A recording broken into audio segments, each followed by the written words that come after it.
So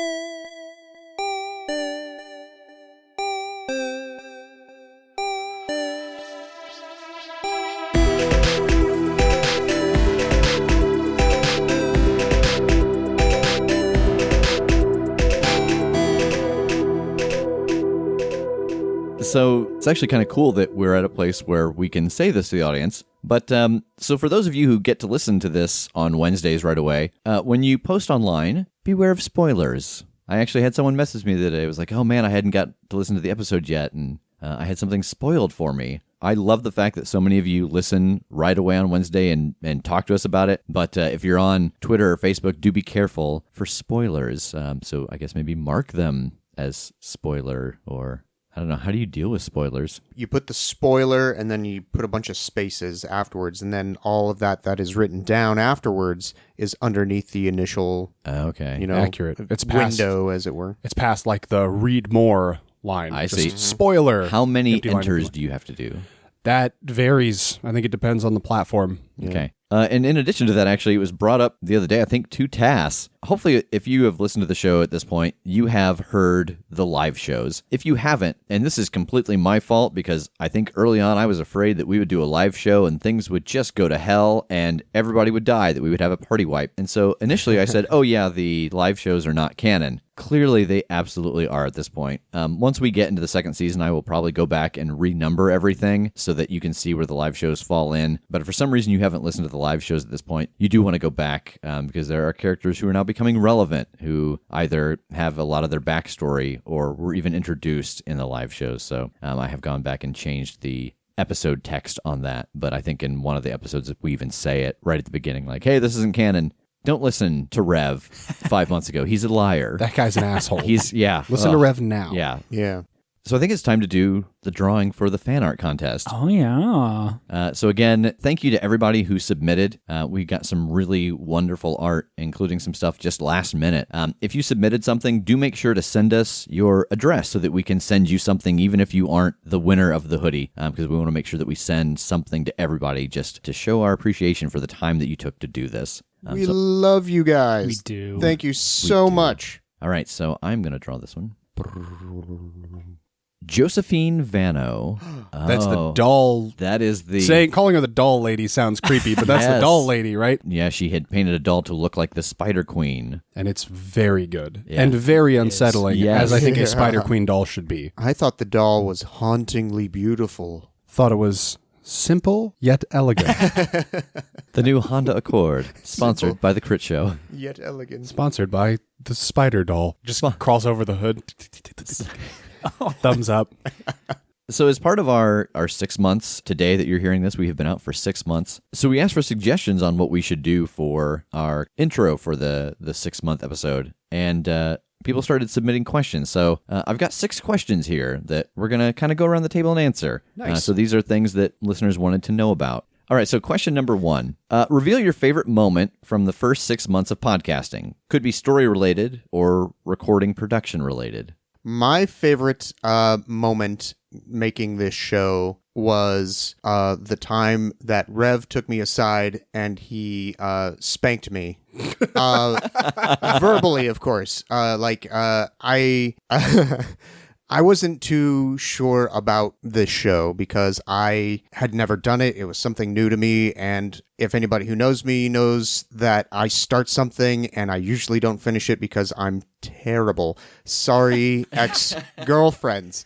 Oh my God. But Rev took me aside. And I guess forewarning future girlfriends? Yeah. So Rev took me aside and he's just like, hey, look, dude, shit or get off the pot. That was the gist of the conversation. It was like one of these moments where I realized how impassioned that Rev was. And like, it was very endearing that he would take me aside like that. Very professional, but also very he's a good friend of mine and we've known each other since college and I have a great deal of respect for him. And so that was the moment I decided, yeah, I'm going to do the show and I'm actually going to enjoy it. And so, yeah.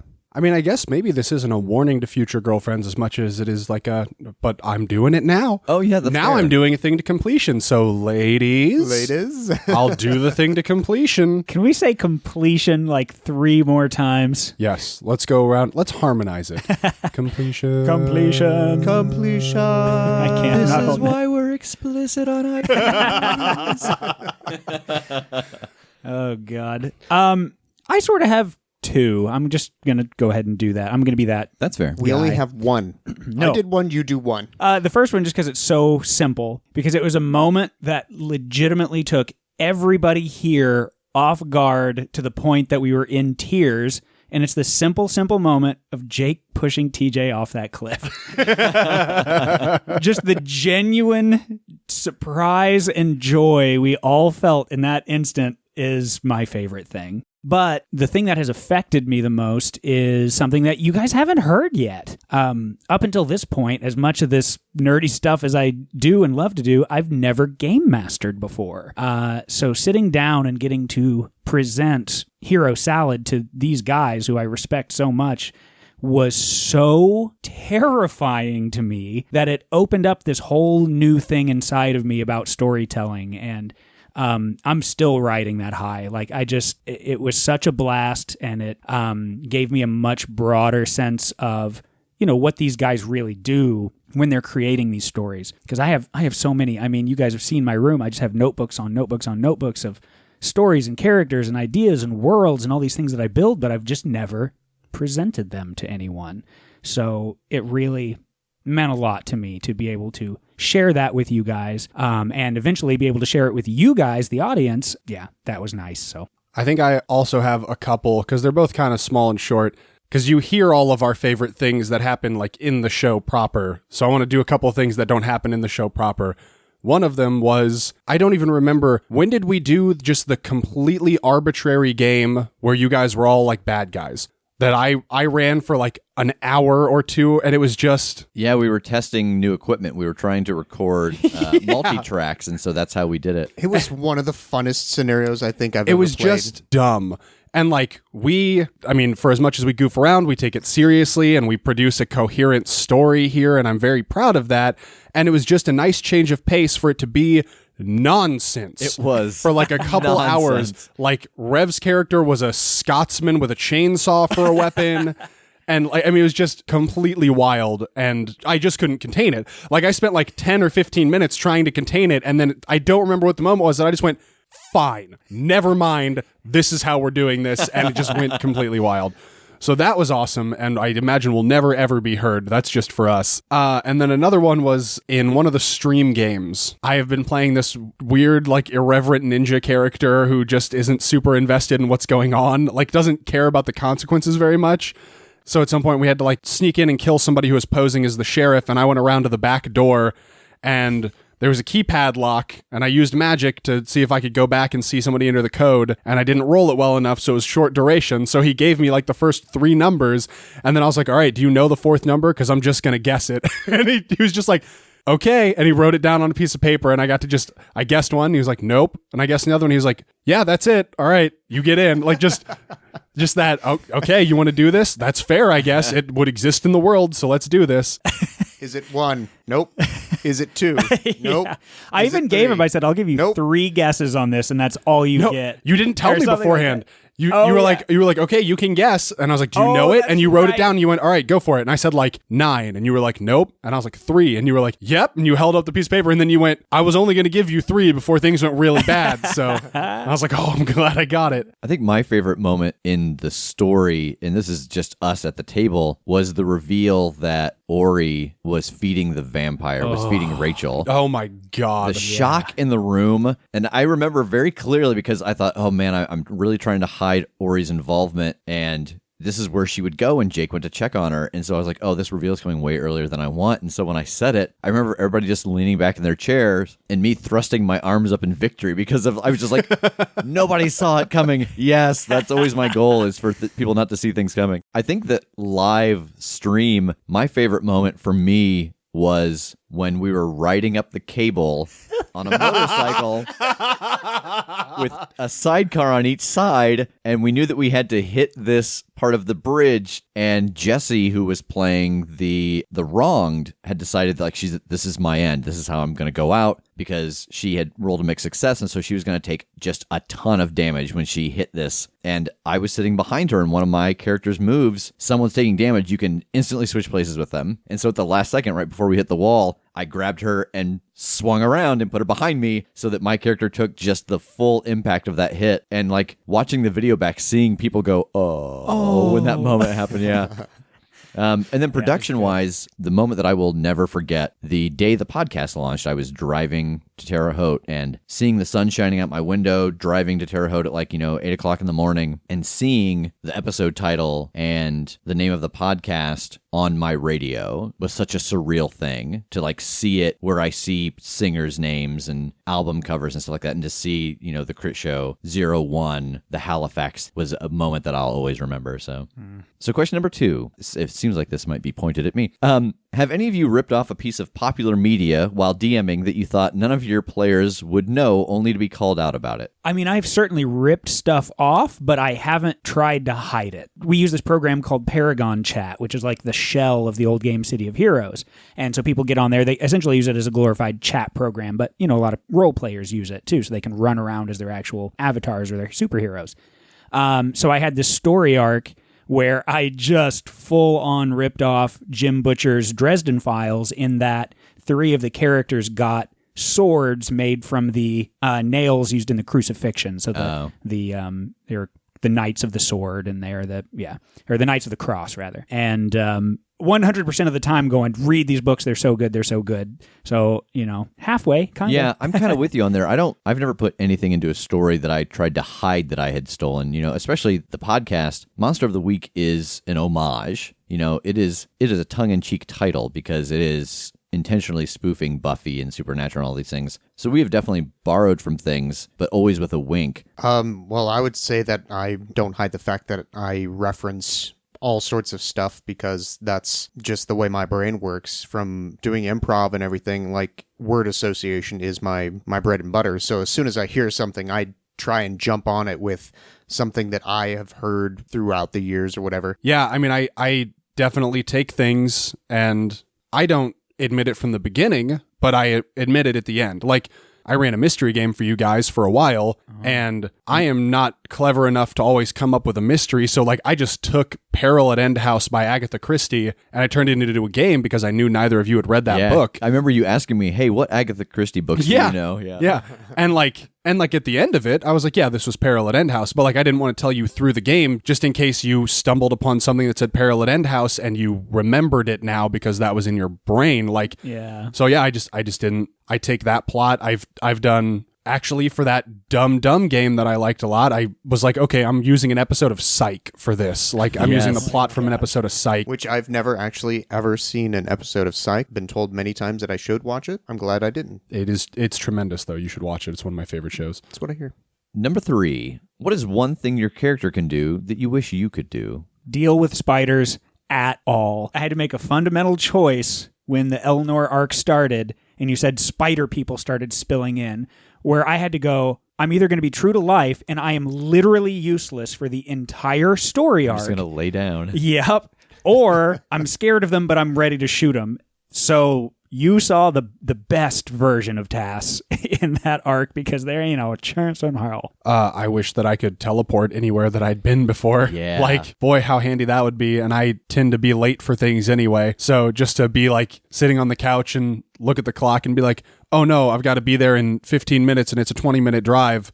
I'll just, okay, bye. I'm here now. Well, as much as I'd like to say to perform an oops move, anytime ever, that's basically my life. But I would say build anything out of junk or whatever like that, because that's such a cool power to just combine things together and make anything that could solve problems. That would be so sweet.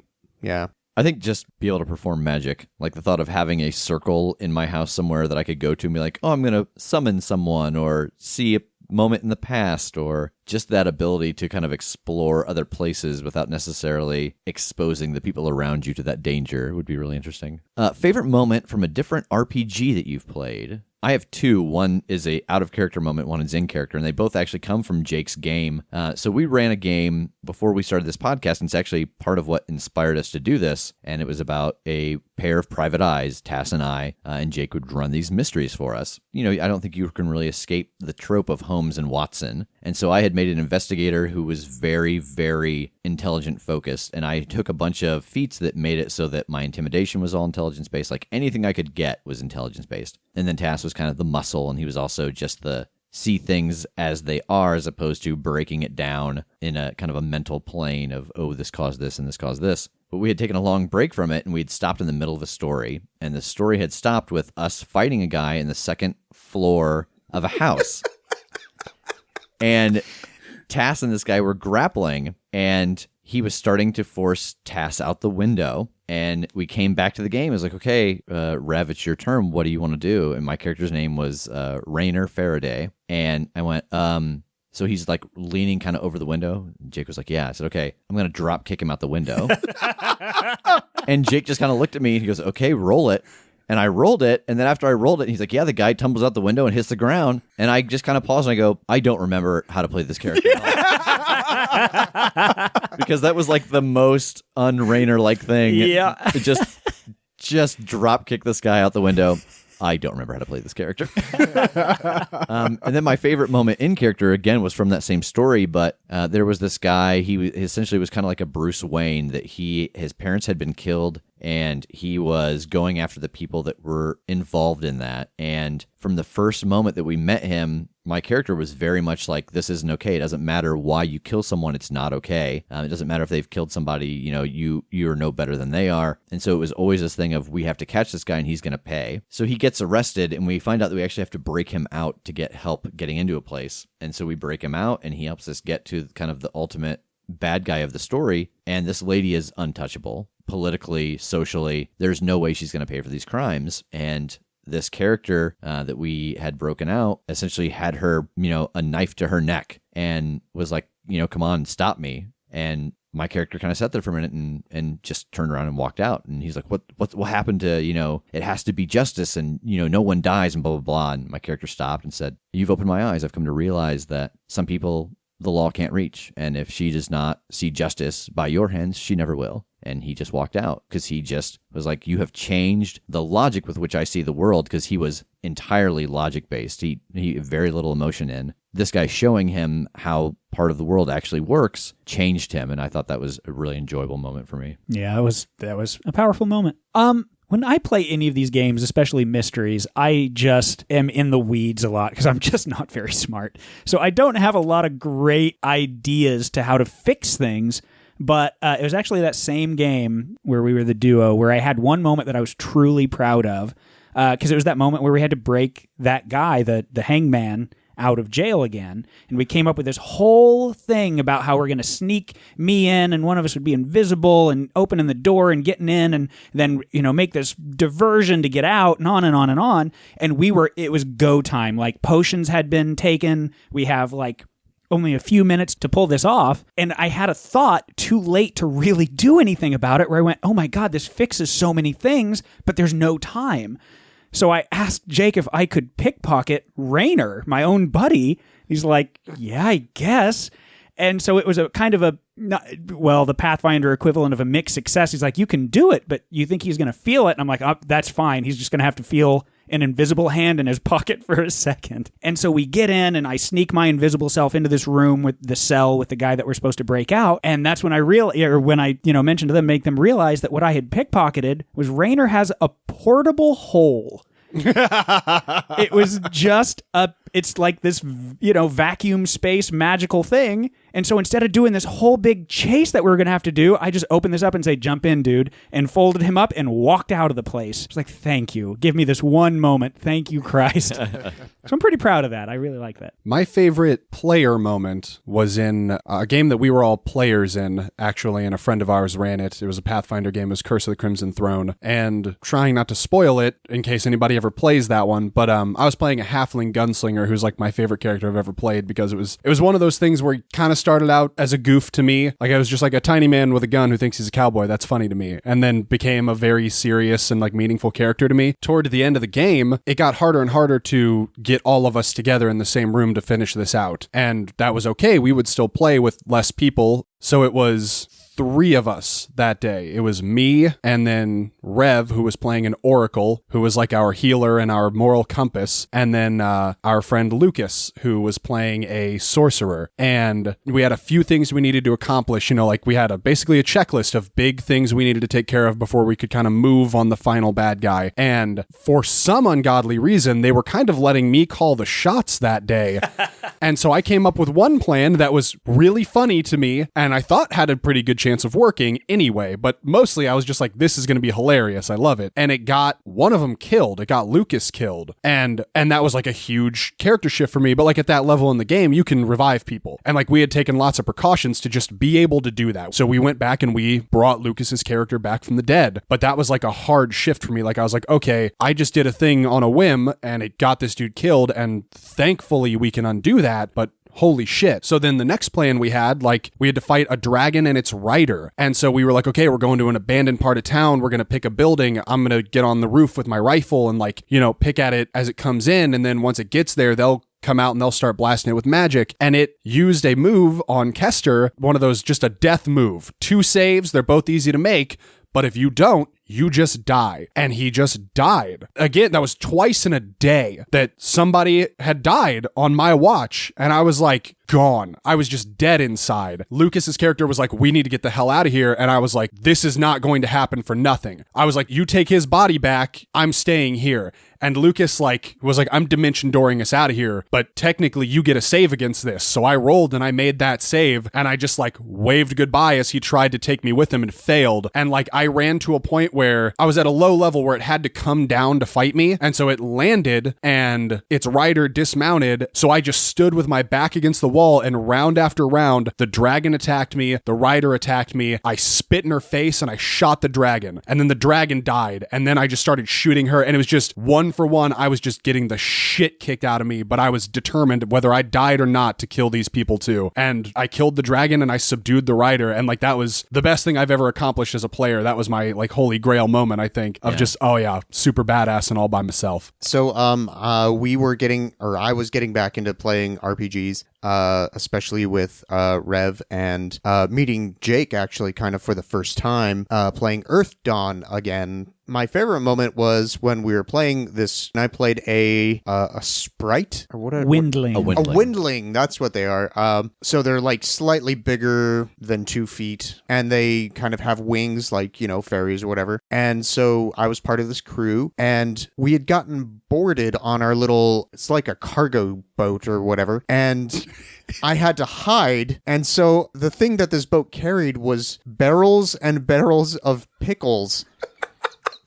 And I didn't know how to hide the best way, so I was just like, you know what? I'm going to make armor out of pickles. So I started grabbing all the pickles and putting them on my body, and Rev, and you're like, well, okay, roll for it. And I rolled, and sure enough, I rolled high enough that it worked. And I was able to trick these people who were trying to come aboard with my pickle armor by just kind of laying there in the pickle juice. The end.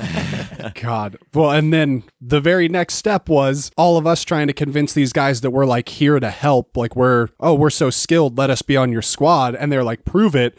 And so I was the swordsman, and I was like, oh, I'm going to like grab a pickle for like, just cause it's the only thing around, and like toss it in the air and kind of like carve it up. Like real flashy. And he was like, roll. I don't remember what he had me roll. Percentage dice or something. But I realized as I rolled it, and he told me I threw the pickle up, that I had grabbed Zippy in the pickle armor and was about to carve him to shreds as he flew through the air.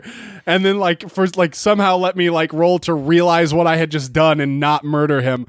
And I just hurled him into the water instead. And all the guys who got on the boat were like, good one. Way to throw some pickles in the ocean. Way to throw pickles in the river. I was like, oops, oh well. No, I remember, I think my favorite Game Master moment, most of my favorite Game Master moments were from that campaign where you guys were the detectives. Just, it was incredibly satisfying. But similarly to Tass's was, you were investigating some political subterfuge, like trying to figure out if this one councilwoman was like bad and what she knew. And like you'd found her and she didn't want to like go with you. And I think you knocked her out. No, and she tried to run away. And you threw it under her feet. Like Looney Tunes. And she fell into the portable hole and they scooped her up and they took her somewhere else. And then they opened up the portable hole and they were like, sorry, but we had to get you out of there. That was a bad spot to be in. You can come out of the hole now. Like we're cool. Boy, a portable hole is just a nightmare thing. It is. All right. So question number 5. Is making a podcast harder or easier than you thought it would be? Why? Oh, it's super easy. Everything, all I have to do is show up and there it is. Podcast done. We just blah, blah, blah for a minute and then go home. then comfy. go home. Yes. Yeah, I mean, honestly, from just player perspective here, we do like, I might be generous saying we do about 10% of this. Like, it's certainly a different thing than what I thought, but it is a blast. But, I can only really speak from the perspective of being here to talk into this spherical thing and make sounds happen. And, just taking a few minutes every week to do the descriptions and stuff, I mean, is nothing. So, it's hard for me to really appreciate that question fully. I think that's a big one for you, Bub. I mean, yeah, I think it's harder than I expected, and I think not in ways that I expected. So I guess maybe it's as hard as I expected, but not in the ways I expected it to be difficult. Yeah. Like, I didn't think about scheduling something because, oh no, we need to have an episode this Wednesday and something didn't work, and we need to carve out a time slot. So, I mean, yeah, like, I guess kind of scheduling is one of the harder things that I wouldn't have thought about, or like mic etiquette. Is something that I hadn't really considered beforehand. When we play normally, it's just a wild field day. Everybody talks when they want to talk, and there's lots of laughter and crosstalk, and it's fine. We're just doing this for ourselves. But here, like, staying on the microphone and not mucking up the takes and stuff for other people, like, that's just it's not hard anymore. But early on, it took a while to get used to. I've been asked this question before, actually. It is difficult, but I've never gotten to a Wednesday where I've uploaded the episode and thought that it wasn't worth it. Like the weight, the work, the whatever never outweighs the feeling that I have hearing people respond to an episode. So I assume as long as that is continually the case, that's a good sign.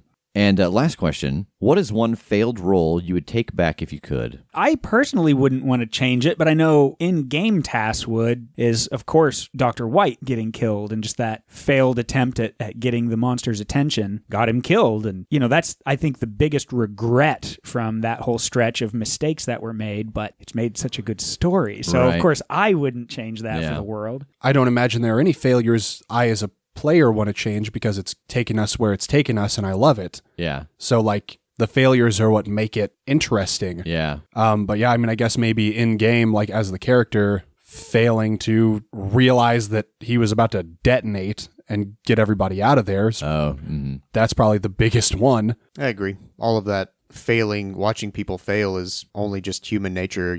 Watching a train wreck is so much fun. There's one that if I could knock the table so your dice would land differently, it would either be the Halifax burning down, Eston's lab getting destroyed. And I say that only because I think that there's a lot of confusion about like, oh, what are these rings? What are these circles? What are these candles? And so much of the information was in those two locations. You guys just never got to discover it. You never got to investigate fully what that part of the story is. And so my fear, I think, as a storyteller is that later when that stuff comes up again, it's going to be like, oh God, that's real complicated. We had no idea. It's like, yeah, it's because, your kind of blueprint got lost in those two failed roles. So, but no, absolutely. There's not many that I would change because it's, is what has created the story as it is now. All right. So thank you again for joining us on this 6-month anniversary Q&A. This will be the longest intro we've ever had. It's just going to go directly into the end of episode music after we play the intro. So yeah, this will be a long episode. Thanks again for submitting your questions, and thanks for joining us on the Crit Show. It's time to let the recap roll.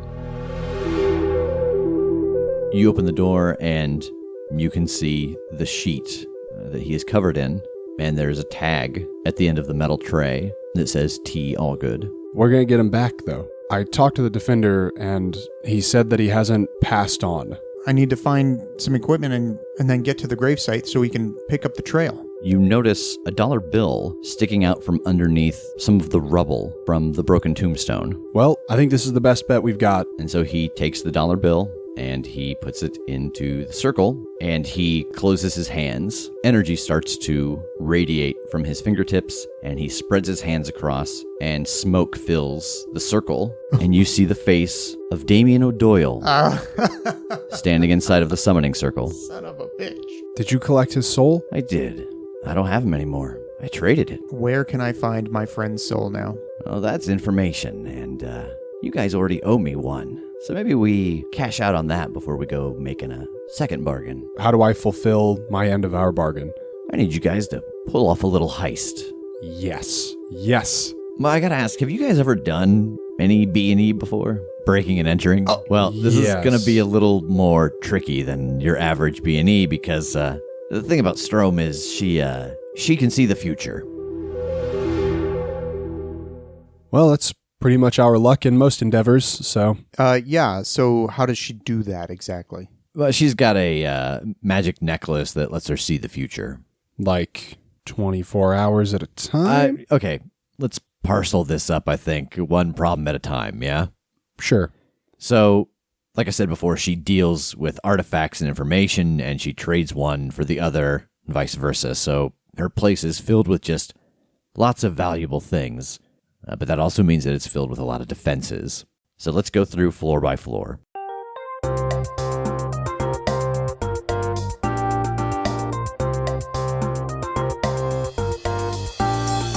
So the third floor, you come up the elevator, but you got to have a key to get out on her floor. And then once you come out of the elevator, on the right goes into her private living quarters, which is protected by magic. To the left is where she does her business, is where she does her trades, which is also protected by magic. That one's a little different though. You can get in, she just has to let you out. So if you're going to try to take out those runes, do that room last so you can get out of it. There's a set of stairs behind the elevator that go down. So onto the second floor. It's mostly just a big open room, but if you see, all the windows are protected by magic, so they can't just be shattered. And then there's a room marked with red right outside of the stairs. That's where she keeps her Cerberus.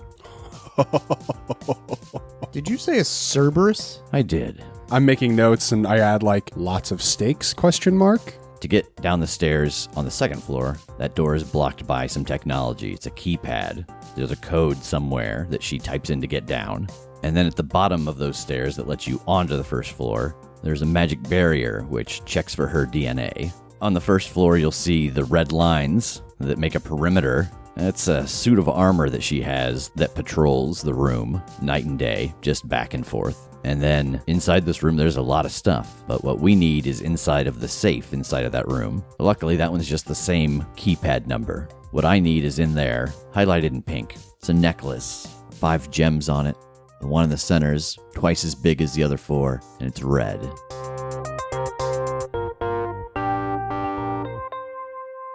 What's it do? It's a prison, but you don't have to worry about it. And he sighs. It's already got an occupant. Who? My mother. Mrs. O'Doyle? If you understand how last names work, yeah.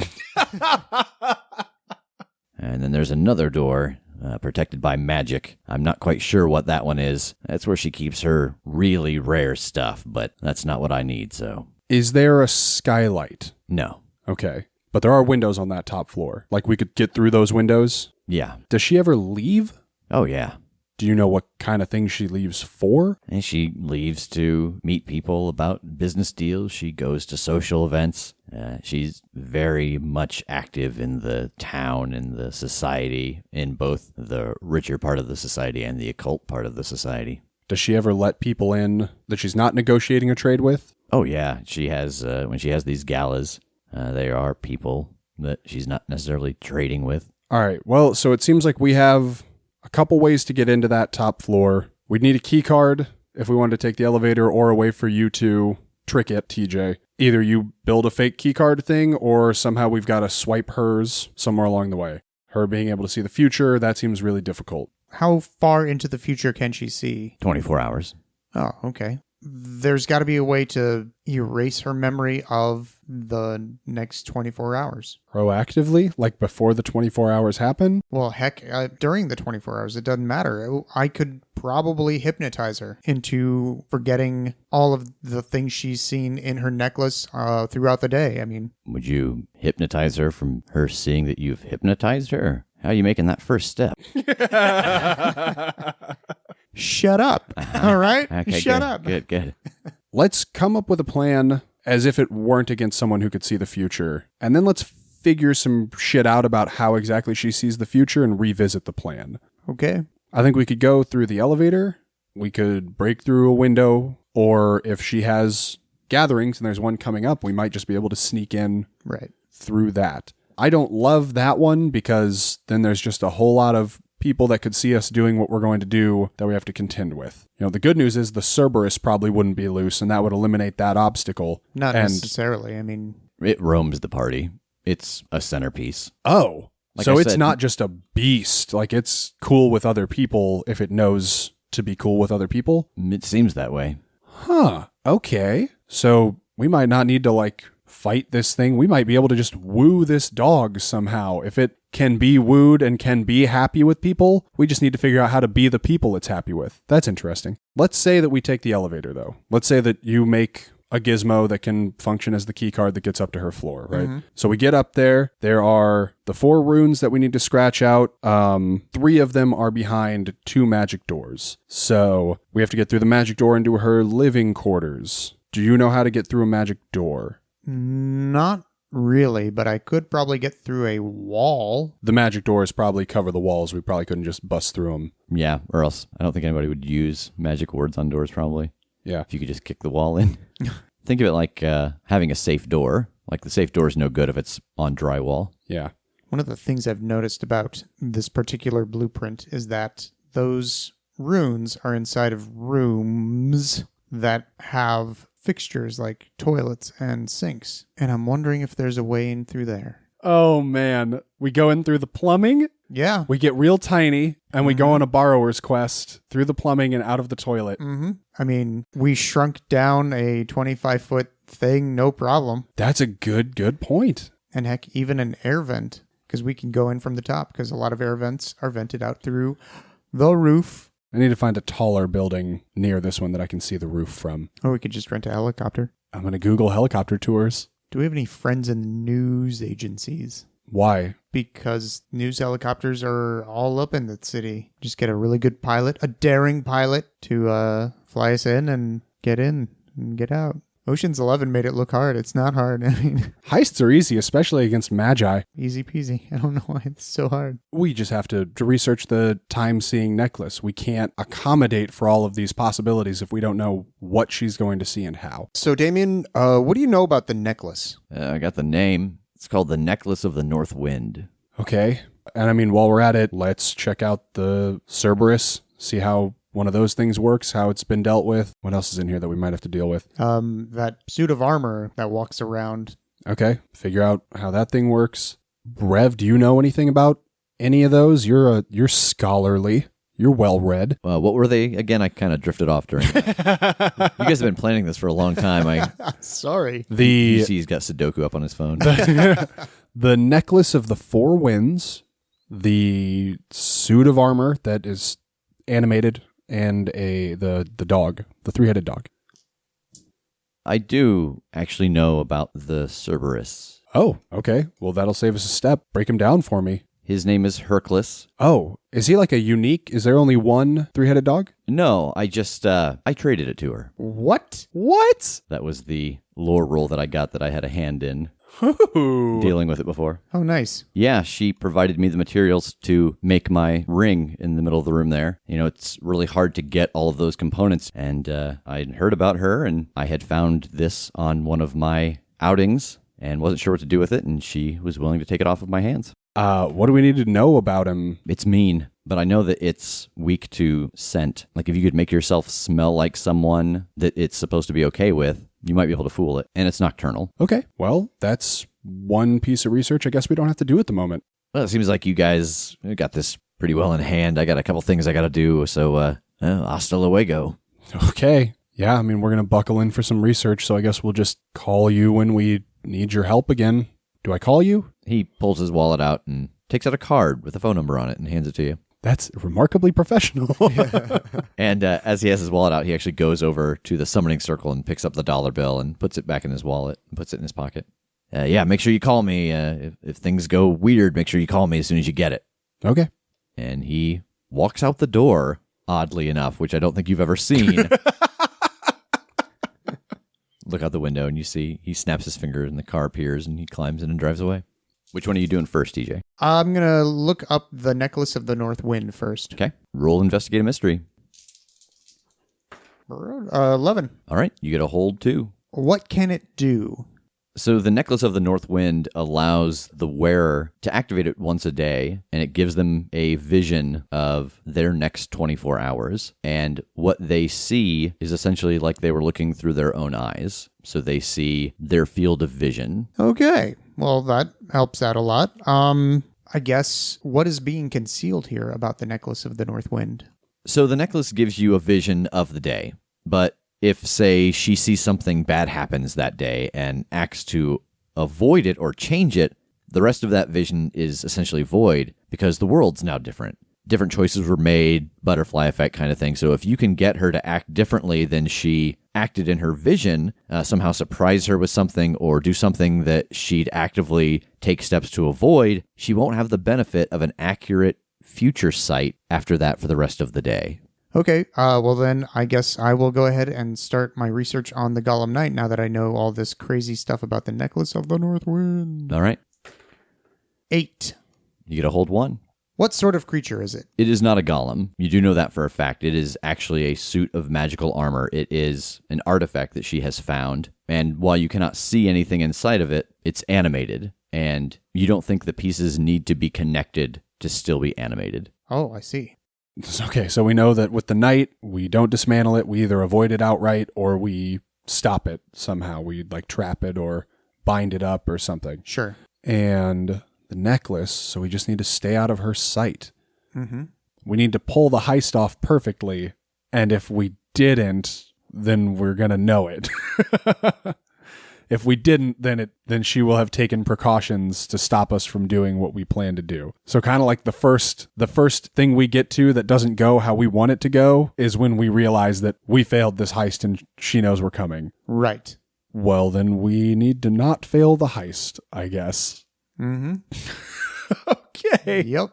I don't know that we can best her when she has that ability. So first and foremost, I would rather just go try to talk to her and see if there is a simpler way we can get this without having to rob her or fight her or try to kill her or swindle her. So I think we make a trip to Chicago because I'd also rather go talk to her face to face rather than be a stranger on the phone. I think that typically has better results. So what's your plan? To drive to her building and knock on her door, or? Yes. I mean, she sees this day happen. So she sees us come and try to talk to her, and she has made the decision now on whether that's going to happen or not. So. All right. So you head to Chicago. How are you going to get there? Drive? It's only a few hours. Going to take Eddie and Jeff's van? Oh, no. I forgot we had it. Yeah, me too. No, I'll swap them back. I'll give them a call and see if we can arrange a trade-off at IPT. Yeah. They answer and say it's no problem. They'll meet you there and swap everything out. You get your car back. Everything seems fine. There's just a little bit of plunger juice in what used to be Tass's old shotgun holster. No, plunger juice.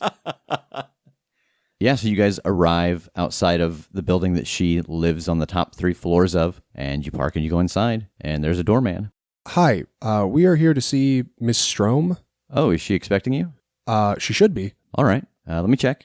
And he buzzes the door, and there's a return buzz. Okay, we'll head in and head up. The elevator opens on the 33rd floor of this building, which is the top floor, and she's standing in the foyer when the door opens.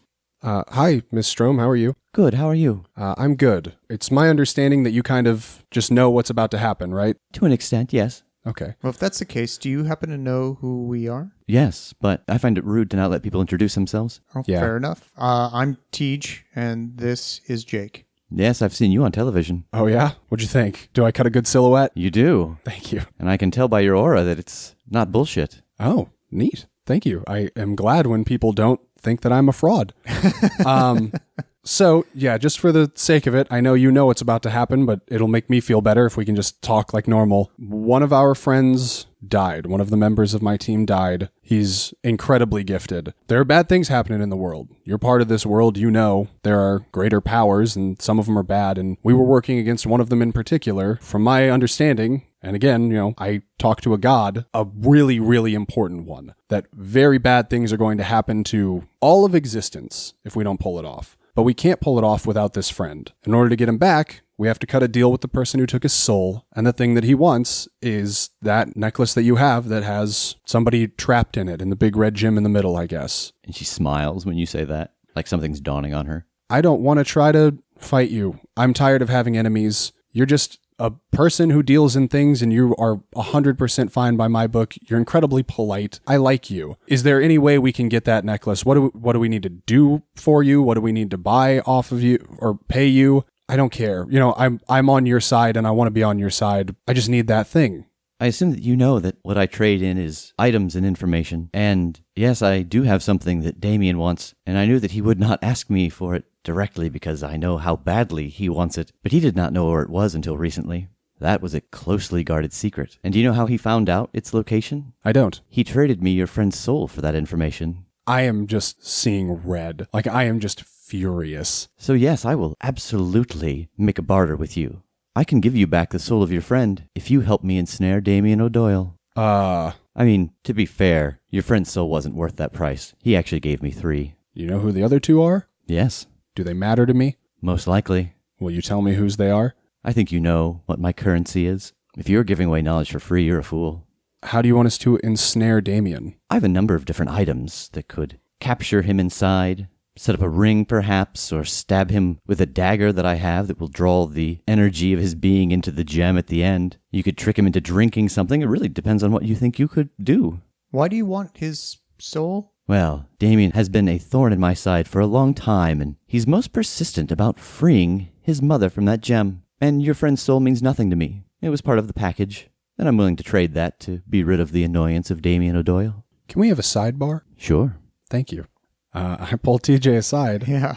Look, I don't especially like Damien, all things considered. Mm-hmm. He's a demon. He's not a good person. He's helped us some, but not for nothing, not just to be good. So to that end, you know, I don't think the world would miss him. I'd feel a little bit bad about crossing him because he's done us a favor and we haven't done him one. And we might have this lady as an ally now, which would be nice.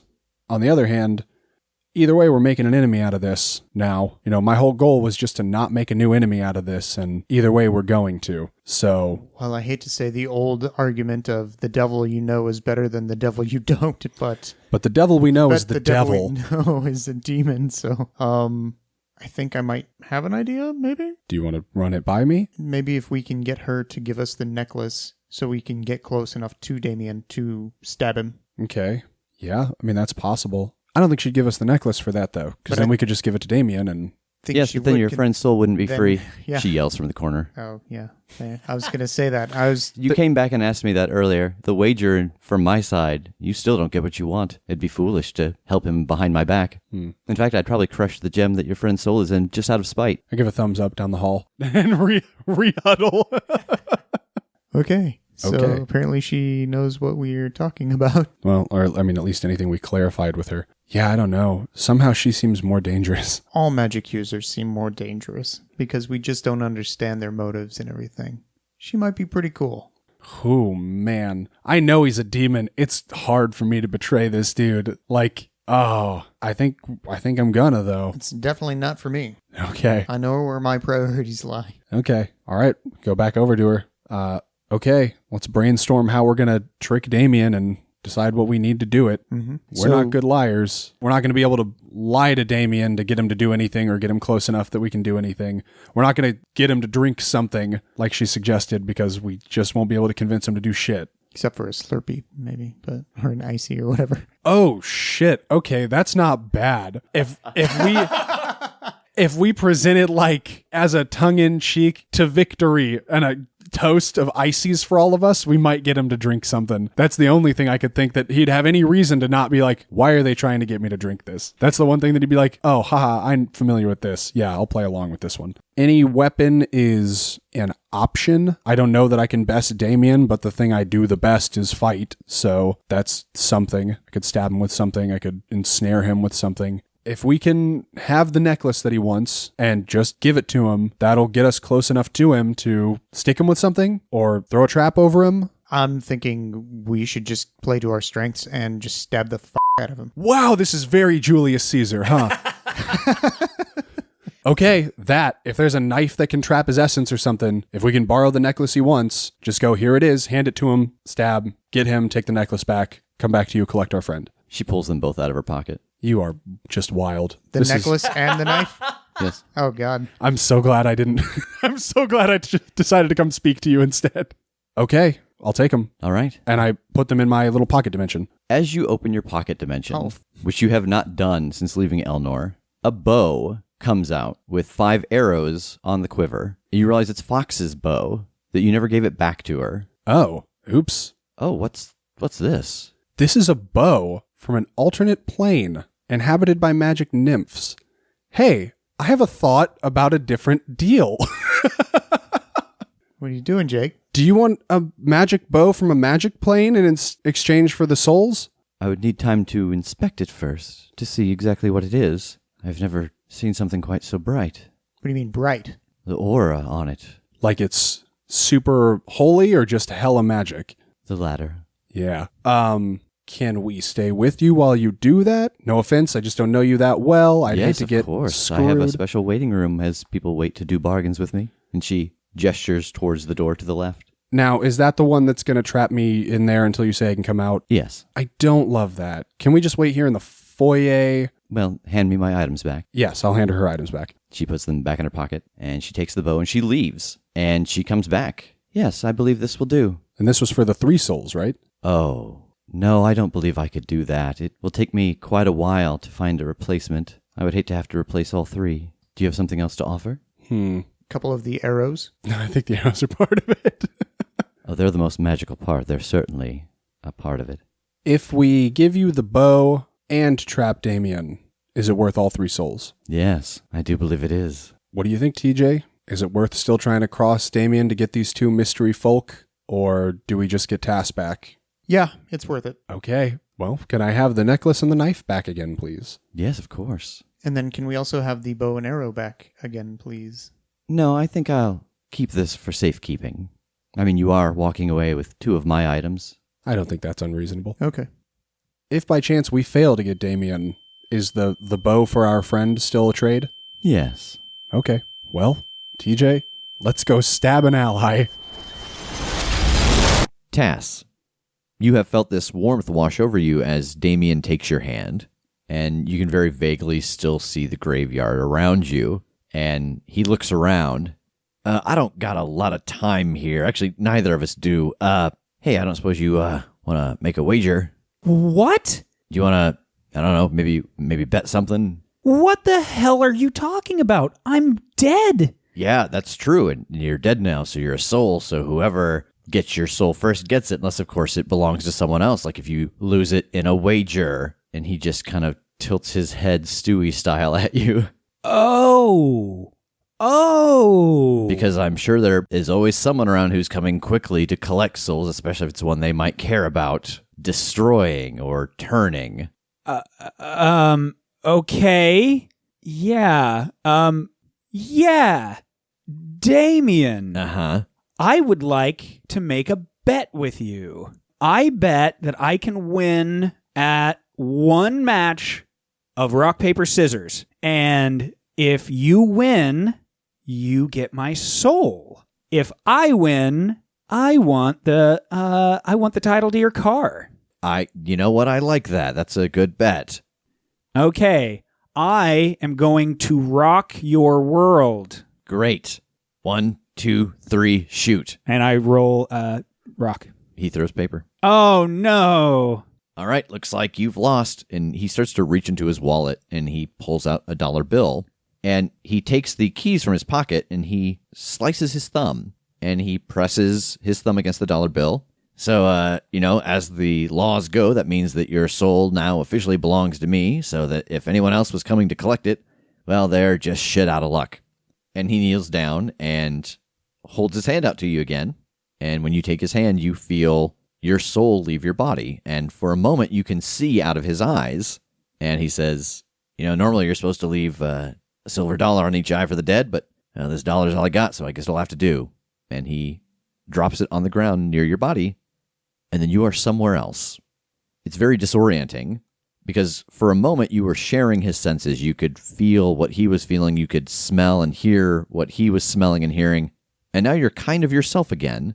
And you're standing on the lawn of your old childhood house near the big tree. But it doesn't seem right because when you look out away from the house, you see that strange void. And you realize that you're back in that mental space where you had sent Jake and TJ when they were trying to track the dream. Okay, what's going on, man? Thank you, I think, but this is real. This is real. I died, right? Yeah. Yeah, okay. So what's the plan, man? You've got me. Obviously, Nash wanted me dead, and yeah, you're right. I 100% believe that he or something would have finished even this part of me off. So what the hell do we do now? This sounds ridiculous. I feel like I'm in some stupid sci-fi movie. I'm going to play a message for you that someone gave me about 30 years ago when they made this bargain with me to collect your soul. What? And he turns around and he walks into your house. I'm going to follow him in. And he goes upstairs to the room with the big TV and all the VHS tapes where I think Power Rangers was showing when you guys were here last time. Have a seat. And he pulls out a VHS tape from his jacket and puts it into the machine. And he presses play and sits down on the couch next to you. And a woman appears on the screen. She steps away from the camera as if she's just turned it on. And you recognize her. It is Lana Kane. Tass, I'm sorry if you're seeing this, then you're dead. I hired Damien to check 3 times to try to find your body. And if he found you one of those times, then you're seeing this video. Years ago, I used to be the Chosen. Every generation, there's a chance for a Chosen to arise when there is a terrible danger or when the powers that be activate them. And the person is chosen based off of the problem that arises. And I saw you in one of my visions. That was my gift. I could see possible futures.